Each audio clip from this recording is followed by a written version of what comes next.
baik juga. Wah, lama sekali tak berjumpa dengan Bunda. Ya? Ada apa, Bun? Datang-datang ketemu kok manyun. Iya nih, aku kan bingung sih ya. Sekarang itu kan yang namanya pembelajaran online itu kan banyak. Nah, aku tuh bingung cari yang cocok. Nggak hanya buat aku sih, buat anakku juga. Apalagi sekarang kan masa pandemi kayak gini. Nah, anak saya kan saya tinggal di rumah. Saya kan kerja mulai pagi sampai sore. Lah, nggak ada yang dampingin anak saya.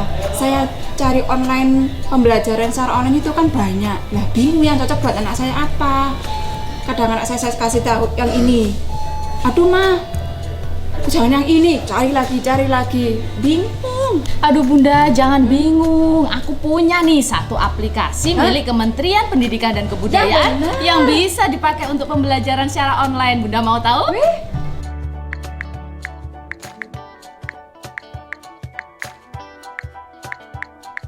Nah, ini nih Bun aplikasinya. Terima kasih Saudari Krisdiana. Sekarang kita akan berkenalan dengan fitur utama yang ada pada portal Rumah Belajar. Fitur utama yang pertama adalah fitur sumber belajar. Pada fitur ini, kita bisa memanfaatkan berbagai macam sumber belajar yang dibuat oleh para pendidik hebat yang ada di Indonesia. Sumber belajar yang ada pada portal Rumah Belajar terdiri dari video, audio, dan masih banyak sumber belajar lain yang bisa kita manfaatkan untuk melakukan pembelajaran secara online. Fitur utama yang kedua adalah Laboratorium Maya. Saat ini kita bisa melakukan percobaan tanpa harus di laboratorium. Jadi kita bisa melakukan percobaan di Laboratorium Maya yang tersedia pada portal Rumah Belajar. Fitur ketiga dari portal Rumah Belajar adalah fitur Kelas Maya.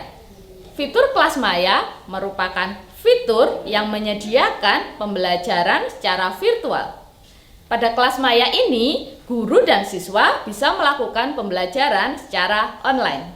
Fitur utama yang terakhir adalah fitur bank soal. Pada fitur bank soal ini tersedia berbagai macam soal yang terdiri dari berbagai jenjang pendidikan yang dapat kita gunakan untuk melakukan latihan secara online dan mandiri di rumah masing-masing. Selain itu, pada fitur bank soal kita juga bisa membuat latihan soal yang bisa kita gunakan untuk para siswa kita di rumah.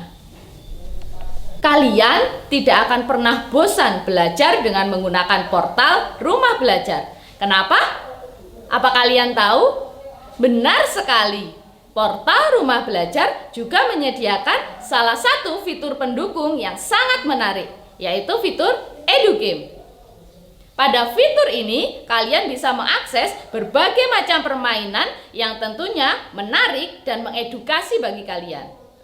Nah, masih ragu untuk mencoba Rumah Belajar? Ayo, tunggu apa lagi? Mari gabung dengan portal Rumah Belajar. Kalian bisa mengakses portal Rumah Belajar di belajar.kemdikbud.go.id atau juga bisa langsung mendownload portal Rumah Belajar pada handphone kalian masing-masing. Nah, sekarang kita kembalikan ke Krisdiana.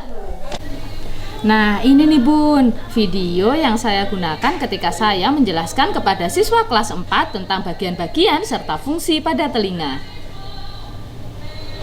Manusia dibekali oleh Tuhan Yang Maha Esa indera pendengaran. Indera pendengaran manusia yaitu telinga. Kompetensi dasar dari pembelajaran kita hari ini adalah menerapkan sifat-sifat bunyi dan keterkaitannya dengan indera pendengaran. Indikator pembelajaran kita adalah 1. Menunjukkan bagian dan fungsi indera pendengaran pada manusia. Yang kedua, menjelaskan proses terjadinya bunyi dari sumber bunyi hingga ke indera pendengaran dengan runtut. Nah, sahabat Rumah Belajar, sekarang mari kita simak animasi yang menunjukkan tentang bagian serta fungsi telinga sebagai indera pendengaran pada manusia. Telinga manusia secara umum terdiri dari 3 bagian utama, yaitu telinga bagian luar, tengah, dan dalam. Telinga bagian luar terdiri dari daun telinga yang berfungsi sebagai alat penangkap bunyi. Yang kedua, lubang telinga yang berfungsi untuk menyalurkan suara menuju ke gendang telinga. Kelenjar minyak atau yang biasa disebut minyak serumen berfungsi untuk membunuh serangga yang masuk ke dalam telinga serta membasahi lubang telinga agar tidak kering. Selanjutnya telinga bagian tengah. Pada telinga bagian tengah terdapat selaput pendengaran atau gendang telinga yang berfungsi untuk menerima getaran bunyi. Yang kedua, tulang-tulang pendengaran yaitu tulang martil, landasan, dan sanggurdi yang berfungsi untuk meneruskan getaran bunyi menuju koklea. Bagian telinga tengah yang terakhir adalah saluran eustasius. Saluran ini merupakan saluran yang menghubungkan telinga tengah dengan rongga mulut. Saluran eustasius berfungsi untuk menjaga keseimbangan tekanan udara. Bagian telinga yang terakhir adalah telinga bagian dalam. Pada telinga bagian dalam terdapat saluran setengah lingkaran yang berfungsi untuk menjaga keseimbangan tubuh. Selanjutnya, juga ada rumah siput atau disebut koklea yang terdiri dari tingkap jorong dan tingkap bundar. Rumah siput atau koklea berfungsi untuk menerima getaran bunyi yang akan disalurkan menuju ke otak.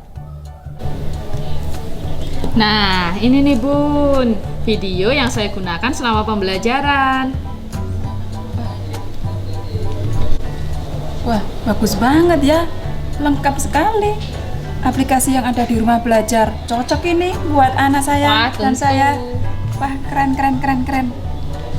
Nah, Bun sekarang nggak bingung lagi kan milih portal pembelajaran apa yang sesuai untuk pembelajaran secara online? Enggak dong, kan ada rumah belajar. Benar sekali Bun, jadi bisa langsung klik di belajar.kemdikbud.go.id atau bisa langsung juga download di Play Store, ketik rumah belajar. Karena belajar bisa di mana saja, kapan saja, dengan siapa saja. Merdeka belajarnya, rumah belajar portalnya, maju Indonesia. Terima kasih sudah menonton video ini. Jangan lupa like, subscribe, komen, dan share. Mari terus dukung pendidikan Indonesia agar pendidikan Indonesia menjadi lebih maju.